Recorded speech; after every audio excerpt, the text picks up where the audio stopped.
Me, why aren't you patrolling our neighborhood? If I'm asked, I'm going to tell the truth, Mayor. You told me not to. Lott Police Officer Bruce McClellan says he's not doing anything because the mayor told him not to. I see it. Leave the local people alone. Just mess with the out-of-staters and out-of-towners. Out-of-town highway is what this town has always been about. That's Mayor Ellis Bailey you hear on the tape, telling McClellan to look the other way on some crimes committed by locals. He was asking me to do things that was against my ethics as a law officer as well as against the law. On the tape, Mayor Bailey tells McClellan to simply write speeding tickets to out-of-towners. The crimes Lott residents apparently don't have to obey, according to the mayor, include drinking and driving and having an open container of alcohol in your car. If they're doing something real bad, do it. This open container, I have no use for that law whatsoever. I don't like it.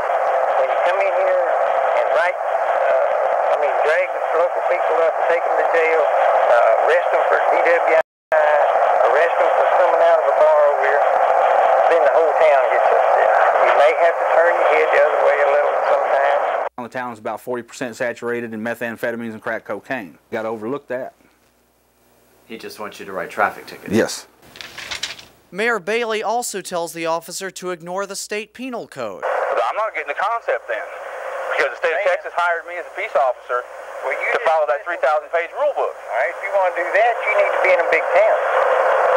If you want to follow the rule book and everything, you need to be like Naomi and Elizabeth. You need to be in a big town. Naomi is Naomi Stover, a former Lott cop who left out of frustration. He didn't want us enforcing the laws. That's pretty much what it came down to. Elizabeth Sands, a former officer who was fired, has now filed a human rights complaint against the city, alleging wrongful termination. There was a lot of pressure that, you felt pressured into not doing these things because, being able to pay your bills is important, and he held that over our heads. McClellan now fears his own job is in jeopardy. Yes, sir. If I kept doing my job the way I was doing it, that I could go find someplace else to work because I wouldn't be working there anymore. You're wanting me to do something that's against the law. No, and that's not you doing nothing against the law. I want you to do what you're told to do. Not what the law reads. Just do what you're told to do. You'll get along good. You'll always have a good job. No problem. And when we confronted the mayor, well, in a small town, you cannot harass your local people. It won't work. Even if they are breaking well, the law. If they're breaking a major law, yes, then you can. But if they're not doing nothing serious, I say kind of look away the other way.